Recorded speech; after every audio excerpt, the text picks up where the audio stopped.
салом бинандагони гиромӣ, барномаи фарҳанги ҳуқуқӣ аз телевизиони Тоҷикистон манзури шумо мегардад.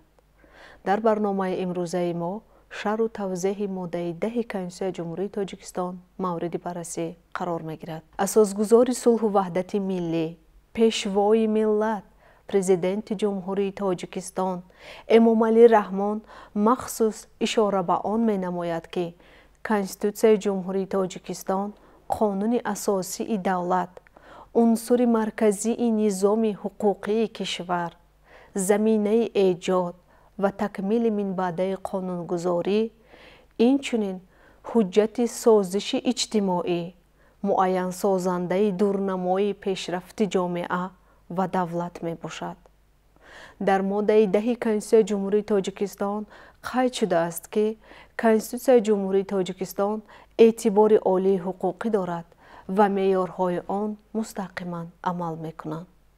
қонунҳо ва дигар санадҳои ҳуқуқии байналмилалие, ки Тоҷикистон онҳоро эътироф кардаанд, қисми таркибии низоми ҳуқуқи Ҷумҳурии Тоҷикистонро ташкил медиҳанд.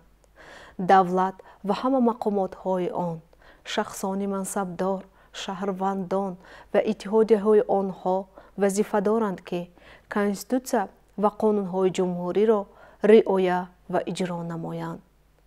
Санадҳои ҳуқуқи байналмилалие, ки Тоҷикистон онҳоро эътироф кардааст, қисми таркибии низоми ҳуқуқи Ҷумҳурии Тоҷикистонро ташкил медиҳанд. Агар қонунҳои ҷумҳурӣ ба санадҳои ҳуқуқи байналмилалӣ эътирофшуда мутобиқат накунанд, онҳо амал намекунанд. қонунҳо ва санадҳои ҳуқуқи байналмилалие, ки Тоҷикистон онҳоро эътироф кардааст, пас аз интишори расмӣ амал мекунанд. Дар қисми 1 моддаи тафсиршаванда афзалиятҳои меъёрҳои Конститутсия нисбат ба дигар санадҳои меъёри ҳуқуқӣ муқаррар шудааст. Тамоми санадҳои меъёри ҳуқуқӣ аз Конститутсия сарчашма мегиранд ва набояд ба онҳо зид бошанд.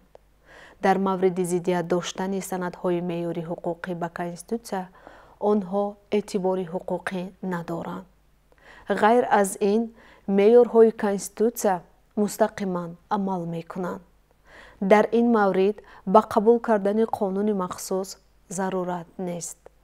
таъмини волояти меъёрҳои Конститутсия самти асосӣ ва муҳими фаъолияти суди конститутсионӣ буда, мустақиман амал намудани меъёрҳои он дар моддаи 10 Конститутсия муқаррар карда шудааст. ин нишон дод имконият медиҳад, ки дар ҳолатҳои номувофиқ будани қонунҳо ва дигар санадҳои меъёри ҳуқуқӣ ба Конститутсия танҳо такя ба Конститутсия бевосита меъёрҳои он татбиқ карда мешаванд. Дар иҷрои ин вазифа нақши суди конститутсионӣ хеле муҳим аст. танҳо ин мақомоти ҳокимияти судӣ қарори қатъиро дар бораи номувофиқати қонунҳо ва дигар санадҳои меъёри ҳуқуқӣ ба Конститутсия қабул карда метавонад. дар қисми 2 моддаи 10 Конститутсия мақомотҳои давлатӣ, шахсони мансабдор, иттиҳодияҳои ҷамъиятӣ, динӣ, ҳизбҳои сиёсие, ки онҳоро шаҳрвандон таъсис доданд ва худи шаҳрвандон вазифа доранд талаботҳои Конститутсия ва қонунҳои амалкунандаро риоя ва иҷро намоянд. дар ин меъёр ғайр аз риоя, инчунин талаботҳои Конститутсия ва қонунҳои амалкунанда муқаррар гардидааст. дар қисми 3 моддаи мазкур санадҳои ҳуқуқи байналмилалие, ки аз ҷониби Ҷумҳурии Тоҷикистон эътироф шудаанд, қисми таркибии низоми ҳуқуқи мамлакатро ташкил медиҳанд. ҳамзамон тибқи қисми 2 моддаи 9 Конститутсияи Ҷумҳурии Тоҷикистон, қонуни Ҷумҳурии Тоҷикистон дар бораи санадҳои меъёри ҳуқуқӣ ба низоми санадҳои меъёри ҳуқуқии Ҷумҳурии Тоҷикистон дохил карда мешаванд.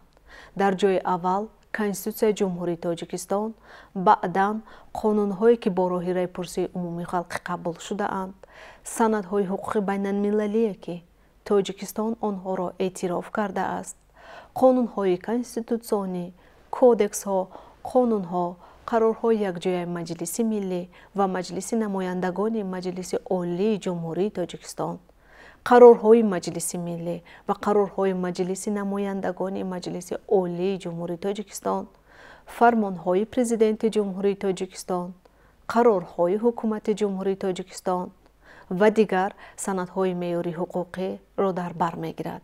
ҷумҳурии Тоҷикистон узви созишномаҳои бисёртарафаи байналмилалие мебошад, ки дар сатҳи Созмони Милали Муттаҳид, Иттиҳоди давлатҳои мустақил ва дигар ташкилотҳои байналмилалӣ ба имзо расидааст. Тоҷикистон инчунин бо давлатҳои алоҳида низ созишномаҳои дутарафаро ба имзо расонидааст. Масалан, ҷумҳурии Тоҷикистон узви паймонҳои Созмони Милали Муттаҳид оид ба ҳуқуқи гражданӣ ва сиёсӣ, оид ба ҳуқуқҳои иқтисодӣ, иҷтимоӣ, фарҳангӣ ва ғайра мебошад. дар қисми 4 моддаи тафсиршаванда таъкид ба он мегардад, ки қонунҳо ва санадҳои ҳуқуқи байналмилалие, ки аз ҷониби Тоҷикистон эътироф шудаанд, танҳо пас аз интишори расмии онҳо амал мекунанд. қонунҳо аз ҷониби президенти ҷумҳурии Тоҷикистон бояд дар муҳлати 10 рӯз баъди қабули онҳо имзо ва интишор карда шаванд. тартиби интишори расмии қонунҳоро Қонуни ҷумҳурии Тоҷикистон дар бораи санадҳои меъёрии ҳуқуқӣ танзим мекунад. тибқи моддаи 52, 53 қонуни зикргардида, қонунҳои ҷумҳурии Тоҷикистон баъди аз ҷониби президенти ҷумҳурии Тоҷикистон имзо шуданашон бо забони давлатӣ дар муддати на дертар аз 15 рӯз аз лаҳзаи ворид шуданашон дар рӯзномаҳои ҷумҳурият ва садои мардум интишор мегардад.